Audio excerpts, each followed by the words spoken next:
말씀은 에베소서 3장입니다. 14번째 에베소서 강해 3장 14절부터 21절까지 말씀 한 목소리로 함께 합독합니다. 시작.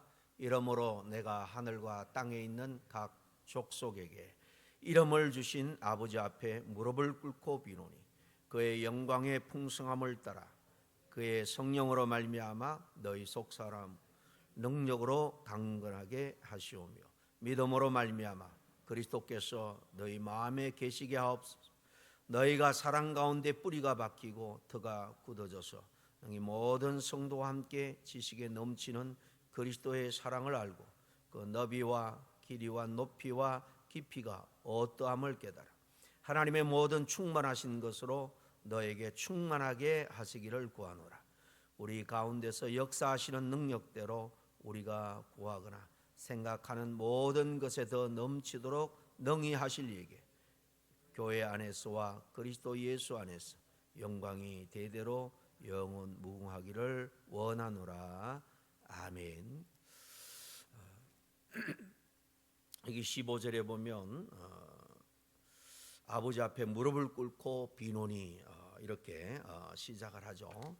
이 에베소 교회를 향해서 이 바울이 편지를 쓰면서 1장에도 그를 위한 기도가 나옵니다. 1장 하반부에 나오는데 오늘 이 3장에 와서 또 여러 가지 교회에 대해서 교회의 기본이 되는 지체 성도들이 어떻게 하나님의 놀라운 은혜와 신령한 복을 통해서 구원을 얻어서 한 몸이 되어서 교회를 이루게 되었는가 설명하다가 또 그들을 위해서 두 번째로 기도하는 내용이 오늘 내용입니다. 첫 번째는 지혜와 계시의 영을 주셔서 하나님을 더욱 알기를 기도하고 오늘 또 이렇게 두 번째로 기도하는데 말씀드린 것처럼 이 바울 사도는 아버지께 무릎을 꿇고 그렇게 기도하고 있는 것을 봅니다.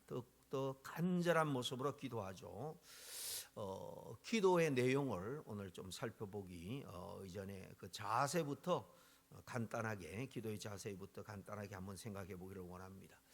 일반적으로 유대인들은 기도하는 자세에 있어서 크게 세 가지 모습을 취합니다. 첫째는 서서 기도하는 그런 자세가 있죠. 누가복음 18장 11절에 보면 바리새인은 서서 따로 기도하여 이르되 하나님이여 나는 다른 사람들 곧 토색 불의 간음을 하는 자들과 같지 아니하고 이 세리와도 같지 아니함을 감사하나이다. 이러한 기도는 보통 유대인들은 하루에 3번 정해놓고 아침, 점심, 저녁 기도를 하는데요. 이 정해진 시간에 보통으로 이렇게 기도할 때에는 이렇게 어느 곳이든지 개의치 않고 서서 이렇게 기도를 합니다. 보통으로 기도할 때 취하는 자세고, 둘째는 엎드려서 간절하게 또 통회하면서 자복하면서 기도하는 그럴 때가 있습니다. 이 말 그대로 죄를 통해 자복할 때 취하는. 에스라서 보면 10장 1절에 에스라가 하나님 전 앞에 엎드려 울며 기도하여 죄를 자복할 때에 많은 백성이 심히 통곡하며 이스라엘 중에서 하나님의 남녀와 어린아이의 큰 무리가 그 앞에 모인지라 그랬죠. 에스라가 하나님 앞에서 울며 그렇게 통회하면서 죄를 이렇게 회개하면서 기도하는 모습을 볼 수가 있습니다. 그럴 때 이렇게 엎드려서 땅에 다 바짝 엎드려서 통회 자복하면서 기도하죠. 세 번째는 오늘 바울이 기도하고 있는 것처럼 무릎을 꿇고 기도하는 자세가 있습니다. 신약에도 여러 군데 나오지만은 특별히 다니엘에 보면 다니엘서 6장 10절에 다니엘이 이 조세의 왕의 도장이 찍힌 것을 알고도 자기 집에 돌아가서는 윗방에 올라가 예루살렘을 향한 창문을 열고 전에 하던 대로 하루 3번씩 무릎을 꿇고 기도하며 그의 하나님께 감사하였더라. 이렇게 무릎을 꿇고 기도하는 자세는 간절한 기도를 드릴 때 합니다. 오늘 주일날 제가 다니엘서 6장 앞부분을 가지고 이제 말씀을 준비하고 있는데요. 다니엘은 특별히 총애를 받아서 이 왕 다음으로 높은 3명의 총리 중에서도 모든 다른 총회와 각 지역의 지역장들을 관리하는 위치에 올라가자 시기 질투로 모함해서 다니엘을 죽이려고 하죠. 이 절박한 이 상황 가운데 다니엘이 이렇게 하나님 앞에 무릎을 꿇고 간절히 기도하는 것을 볼 수 있습니다. 왜 제가 이 기도의 내용에 앞서서 형식적인 부분인 이 기도의 자세를 먼저 언급하는가 하면, 우리가 사실 형식주의를 배격하면서 꼭 반드시 우리가 고수해야 될 그런 형식까지도 다 내어버리는 그런 우를 범한 적이 사실 교회 사회 가운데 많았기 때문입니다. 그러니 아기 그 목욕물을 내다 버리면서 꾸중물과 함께 아기까지 내다 버리는 그런 꼴이 되고 만 거죠. 형식을 갖춘다라는 것, 어떤 의미에서 상대에 대해 최고의 예의를 표하는 겁니다. 청교도들은 우리가 잘 아는 대로 주일날 교회 갈 때마다 교회가 불과 이렇게 코 닿는 그런 가까운 거리에 있을지라도 자기 옷 중에서 가장 좋은 옷, 가장 정말 귀하게 여기는 옷을 골라서 특별히 입고 갑니다. 이 청교도들이 무슨 형식주의에 빠져서 그렇게 하는 것은 아니었습니다. 그들이 섬기는 하나님 앞에서 자기가 가지고 있는 그 모든 것, 최선의 것을 사실 드려서 하나님 앞에 경외하고 예의를 갖추고자 한 그런 동기에서 늘 그렇게 했던 거죠. 주석가인 렌스키가 이런 말을 했습니다. 기도하는 동안 몸의 자세가 중요하다. 왜냐하면 몸의 자세는 하나님을 향한 영혼의 태도를 반영하고 있기 때문이다. 무릎을 꿇는 것은 굴복과 겸손한 간청을 나타내는 것이다. 우리는 형식주의에 빠져서는 안 된다는 이유로 형식을 완전히 배척해 버릴 수는 없다. 우리가 배척해야 할 것은 생각 없이 형식만을 강조하는 형식주의지, 크고 어미하신 하나님 앞에서의 그 예의까지 배격하는 것은 어리석고 어리석은 일이다 그랬습니다. 하나님 앞에서 바르고 그리고 깨끗하고 그리고 순결한 모습으로 우리가 하나님을 섬기는 훈련, 예배하는 훈련, 이것은 이런 작은 노력에서부터 시작되는 줄로 압니다. 어쨌든 바울은 아무도 본원이 없는 이 로마 감옥에서 죽기 2-3년 전입니다. 그러니까 굉장히 피곤하고 지쳐있는 이 노구의 몸으로 하나님 앞에서, 그것도 그 열악한 환경 가운데 무릎을 꿇고 이렇게 기도를 드리고 있습니다. 경건하면서도 정말 하나님 앞에 경외감을 가지고, 그러나 정말 담대하고 당당하게 지금 기도를 드리고 있는 것입니다. 사단의 세력은 이 늙은 노사도의 사역을 필사적으로 막고 방해하려고 예를 썼죠. 두들겨 패기도 하고 모함하기도 하고 욕하고, 또 사단은 이렇게 손발을 꽁꽁 묶어서 감옥에 집어넣기도 했습니다. 그야말로 이 바울 사도는 손발이 꽁꽁 묶인 그런 상황이었습니다. 나가서 전도할 수도 없고 설교도 할 수도 없죠. 그렇지만 그 누구도 이 어찌할 수 없는 자유로운 능력의 무기, 바로 기도가 바울에게는 있었습니다. 그래서 무릎을 꿇고 그 열악한 환경 가운데서도 그 멀리 떨어진 에베소 교회를 위해서 이렇게 담대하게 기도를 하는 것입니다.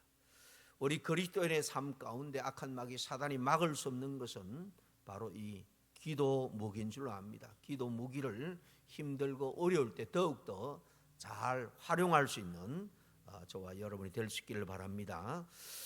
우리는 오늘 읽은 이 바울의 두 번째 기도 가운데 몇 가지 특별한 사실을 발견할 수 있습니다. 첫째, 이 바울 사도는 어떤 그 특정한 무리들만을 위해서 기도한 것이 아니라 하나님의 백성들 전체를 위해서 기도를 하고 있다는 사실입니다. 오늘 읽은 말씀 14절과 15절 말씀에 보면 이 기도의 대상인 하나님에 대해서 어떻게 표현을 하고 있습니까? 어떻게 묘사를 하고 있나요?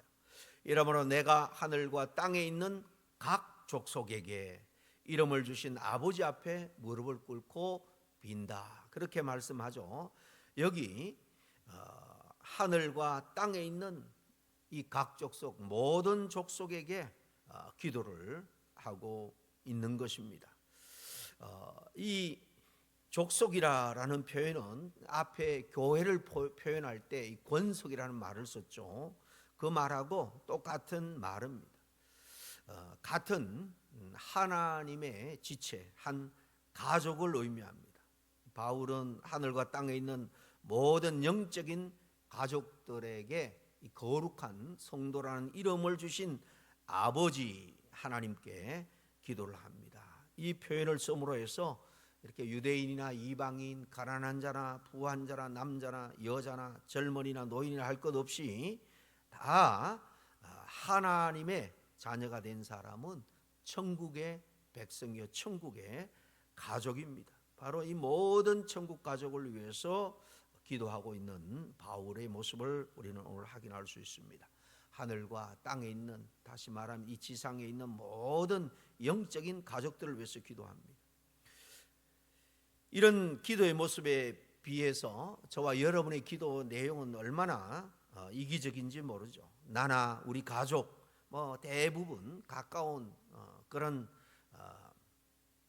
대상에 국한되어 기도할 때가 참 많습니다. 하나님의 교회 전체를 넣고 우리가 기도의 폭을 이렇게 넓혀 가야 됩니다. 그래서 우리가 기도할 때 먼저 그 나라와 의를 위해서 기도하라 그랬죠. 그것이 하나님의 나라, 이 땅에 있는 모든 교회와 모든 성도가 영적 전쟁에서 승리하고 또 함께 힘을 합해서 악한 마귀 사단의 그 공중 권세 잡은 사단의 역사를 우리가 물리칠 수 있도록 기도해야 됩니다. 세상이 너무나 혼란하고 정말 어두운 상황으로 빠져들고 있는데 여러분, 우리가 기도할 때 살아계신 하나님이 가장 적절한 그런 때에 적절한 모습과 방법으로 하나님이 역사해 줄 것을 우리가 확실히 믿고 기도해야 됩니다. 정말 나와 상관없는 교회 성도들 그렇게 생각하면 그런 기도는 그냥 형식적으로 한두 마디 하고 끝날 겁니다. 그러나 정말 하나님 나라에서 함께 우리가 영원한 천국의 복락을 함께 누릴 귀한 가족이다라는 생각을 할 때 이 교회 전체를 위해서 더 깊은 기도를 드릴 수 있을 줄로 압니다. 그리고 또 이 각 족속에게 이름을 주신 아버지 앞에 무릎을 꿇고 기도한다 그랬죠. 빈다 그랬습니다. 이 이름을 주신 이 말도 참 의미가 있습니다. 이 고대 관습에는요, 이름이라는 것은 그 개인의 근본적인 모든 것을 다 담고 있는 것입니다. 이 말은 하나님이 이름을 주셨다. 하나님이 그를 창조했고 하나님이 그를 구원했고 자녀 삼아 주셨고, 그래서 가족으로 지금 교회를 통해서 하나님의 일을 이룰 수 있도록 사명을 주심에 주관하시고 도우시고 인도하시는, 정말 우리 개인과 교회 공동체 전체의 주인이 되신다 하는 것을 사실 여기에 다 담고 있는 말입니다. 그리고 이 바울의 기도를 보면은 두 번째로는 무슨 지금 내가 감옥에 불편하니까 좀 자유를 누릴 수 있도록, 편할 수 있도록, 나를 돕는 손길들이 더 많아질 수 있도록 그렇게 기도하는 것이 아닙니다. 어떤 물질적인 외적인 어떤 좋은 형편을 위해서, 또 오랫동안 겪고 있는 고질적인 병이 빨리 낫게 해달라든가 그런 것이 아닙니다. 세상의 어떤 좋은 것을 누리도록 바라면서 기도하는 것은 하나도 없습니다. 다 하나님 나라와 교회, 영적인 일들을 위해서 그가 관심을 가지고 기도하고 있다라는 것을 우리가 확인할 수 있습니다. 이 기도 내용은요, 크게 한 세 가지고 좀 더 나누면 한 네 가지 정도 오늘 본문의 기도 내용이 나옵니다. 중요하기 때문에 오늘 그 중에 한 가지만 하고 마치려고 합니다. 나머지는 다음 주에 하겠습니다. 오늘 첫 번째 기도 내용은 16절과 17절 중간까지 나오는 내용인데요. 우리 함께 읽겠습니다. 시작. 그의 영광의 풍성함을 따라 성령으로 말미암아 너희 속 사람을 능력으로 강건하게 하시오.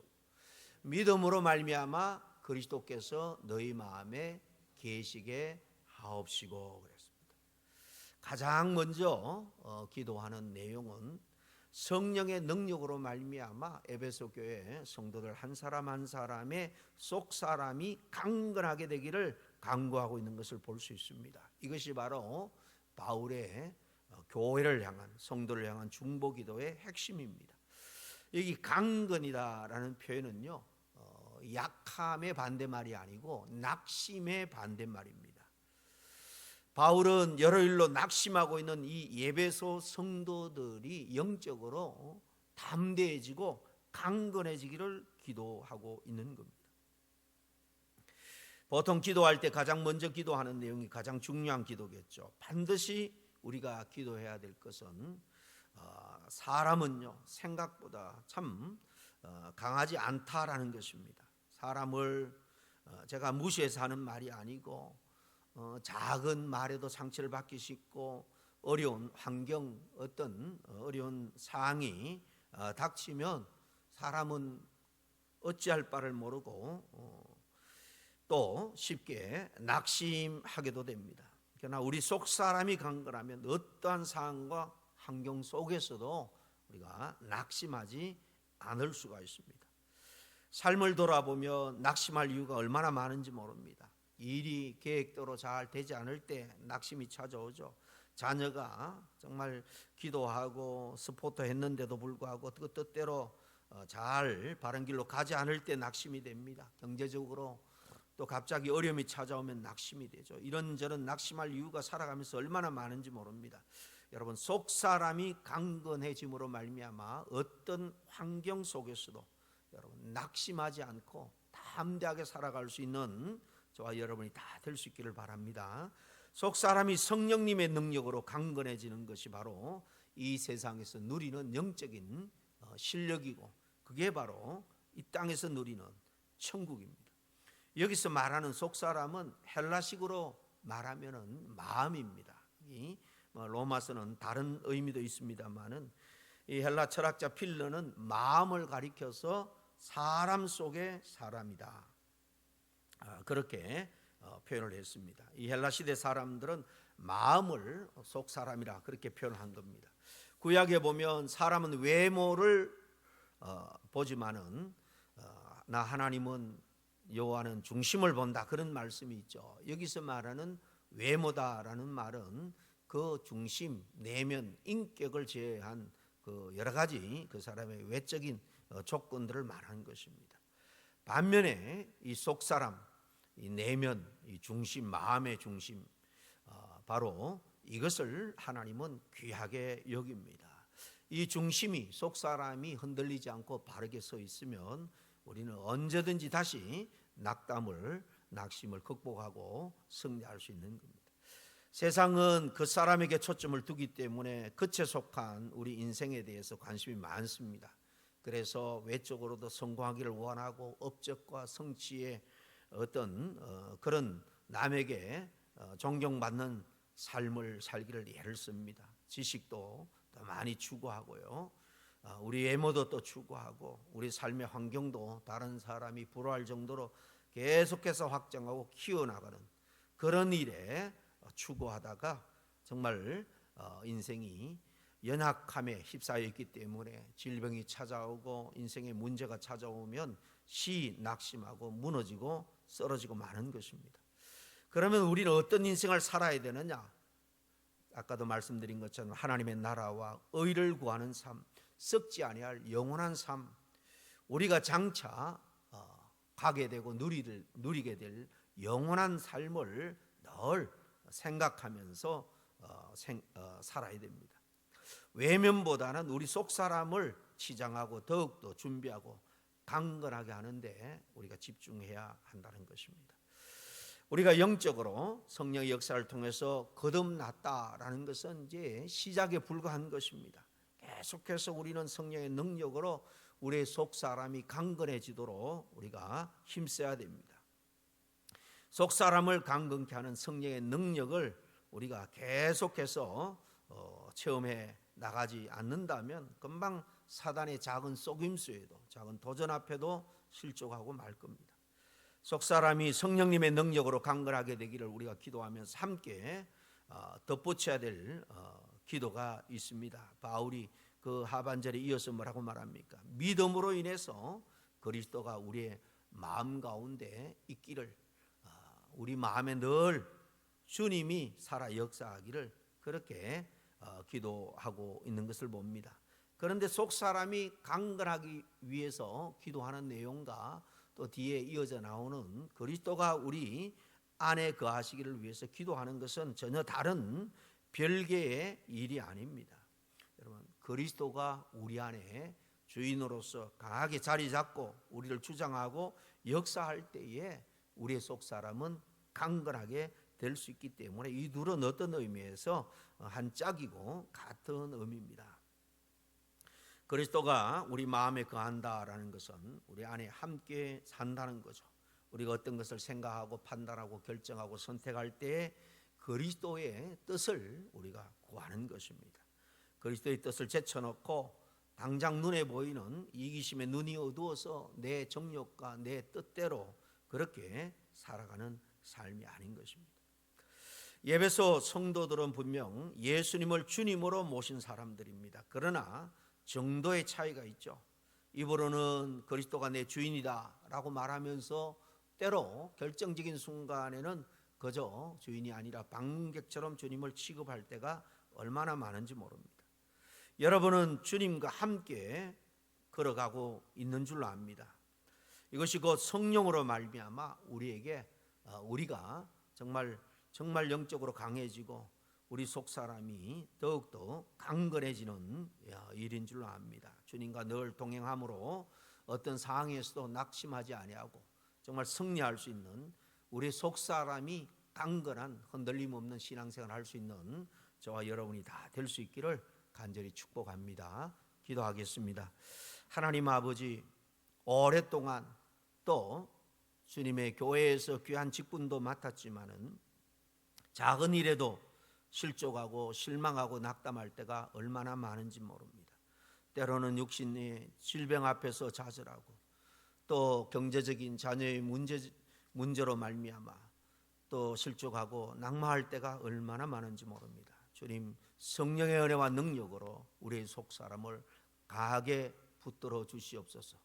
주의 성령이 우리 안에 충만하고 주인 되신 주님께서 내 마음의 왕자 중심에서 나를 온전히 주장하시고 인도하심으로 말미암아 악한 마귀 사단이 조금도 틈타거나 우리의 생각과 믿음과 우리의 삶을 흔들어 놓지 못하도록 우리가 굳건히 믿음의 반석에 서서 당당하게 신앙생활을 할 수 있도록 주님께서 항상 도우시고 역사해 주시옵기만을 간절히 바라고 나올 때에 예수님의 이름으로 기도하옵나이다.